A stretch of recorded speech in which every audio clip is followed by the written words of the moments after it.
A lot of the times when we're recording a video, we want a specific shot. And in today's video, I'm gonna show you what I got and how I set it up to get a top-down shot. So welcome back to Create a Reality, my friend. We are not going into DaVinci Resolve today, and I will not be teaching you editing.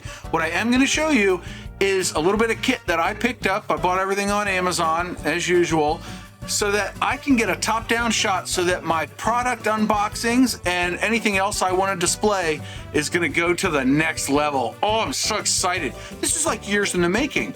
I've dealt with tripods in the way and cantilevered things, and it gets ugly real quick. But I want the right lighting, and I want the right camera angle, and yes, the Canon on the tripod up there is going to come in handy. So if you've already keyboard commandoed your way to the comment section going, John, I've seen 7 of your videos and you never have a tripod in the background.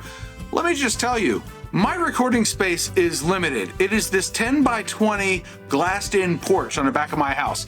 I explained in this video how I get good audio out here, but today we're gonna get this top-down shot. It's awesome, right? So like I added the camera shelves and I've added the lighting and all there, so it doesn't look like a prison wall.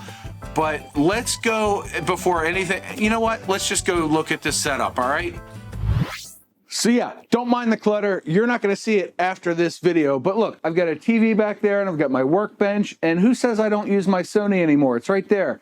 But we've got this whole rig set up, so let me walk you through what I've got going on there, right? That's what you came for. Anyway, part of the thing is you need the right lighting. So for that, I've got this Neewer 192 panel LED light, and if I hold the power button for a few seconds, it'll come on if I can find the power button. Ta-da, we've got light. The Neewer 192 panel LED light, it features brightness, so we can go from 100% all the way down to 0. Yep, and the Canon's gonna try to compensate so I look okay, but we'll bring it all the way back up to 100. Then it's got another dial that changes the color temp from 5600 Kelvin down to like 3200 or 3500. So if your lighting, and this is the first point, if your lighting is more daylight, sunlight, and less overhead fluorescent or LED like I have, like right now, the overhead lights are very cool and they're trying to compete with this light, which I can bump all the way back up to cool. Now they're not competing, so the lighting will be even between the two. And the reason I left the overhead lights on, you'll find out in a second.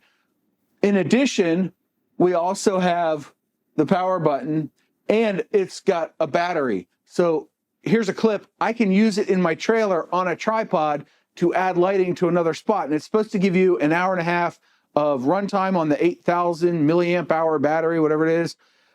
I ran it for an hour and it still had plenty of juice left, so I believe that claim from Neewer.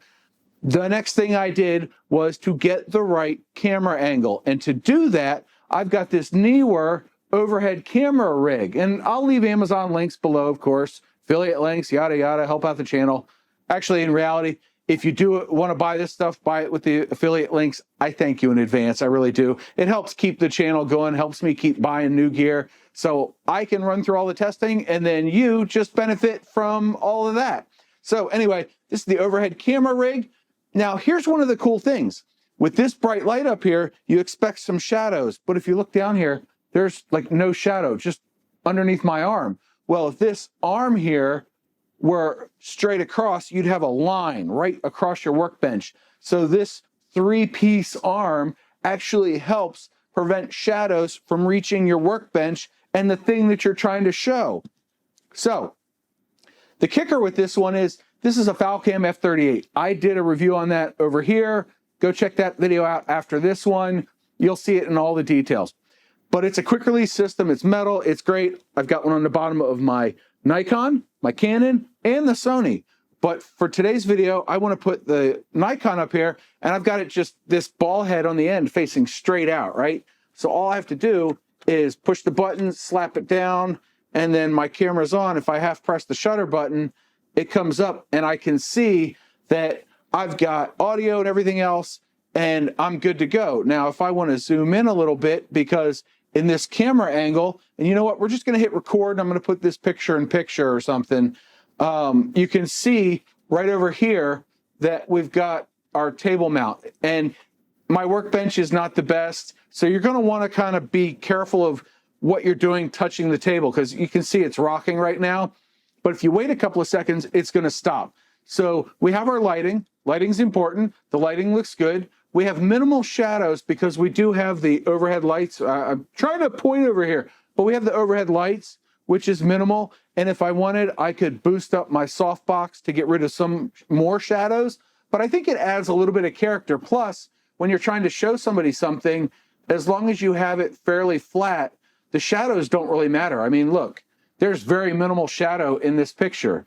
So I'm going to zoom in just a touch and get rid of that thing over there, that corner of the table. And then I've got my workbench over here empty, right? It's empty. So now all we're doing is we're looking at the Sony ZV-1, and I've left autofocus on. So as I move things around, you can see that this has a Zeiss lens. Ooh, and it's got a small rig camera cage. Yeah. And then it's got things on the top and things on the back.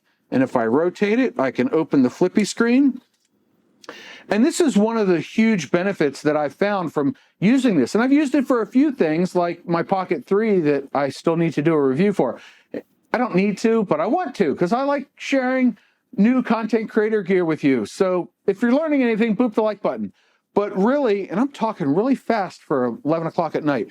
Anyway, this is really cool because, like I said, I used to have a tripod like right here in front of me. So I'm working around it to get my hands in here, and it was always at an angle. And this is the dead nuts straight down. Like, this is giving me the perfect angle that I want. And it's giving me a picture of a picture of a, oh, that came on. I totally didn't realize it came on.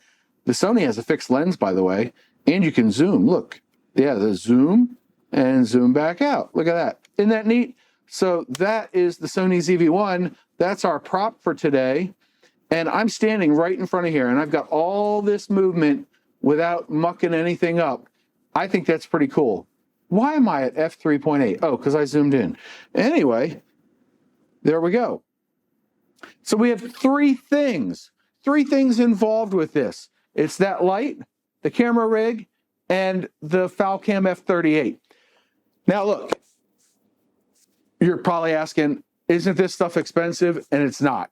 I didn't buy the $300 camera rig. I'm not using it every day.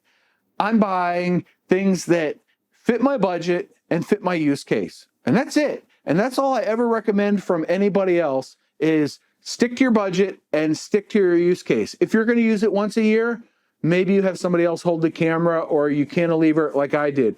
But I've got a lot of projects that I want to do for my other channel that are going to require this top-down view. And I think it's pretty slick. I made a few tweaks. I did a video over on that channel, actually. But I made a few tweaks since then, and I've kind of tinkered with it, and I've played around with the different equipment, and I got it dialed in the way I like. So anyway, that's all I got for you today. I hope you enjoyed this video. I hope you learned something. Again, if you want to buy this stuff through my affiliate links, I do appreciate it. I thank you in advance. And until next time, go click on this video. It's another one of mine. Boop the like button, hit the subscribe button, all that YouTube crap, and I'll see you in the next video. John out.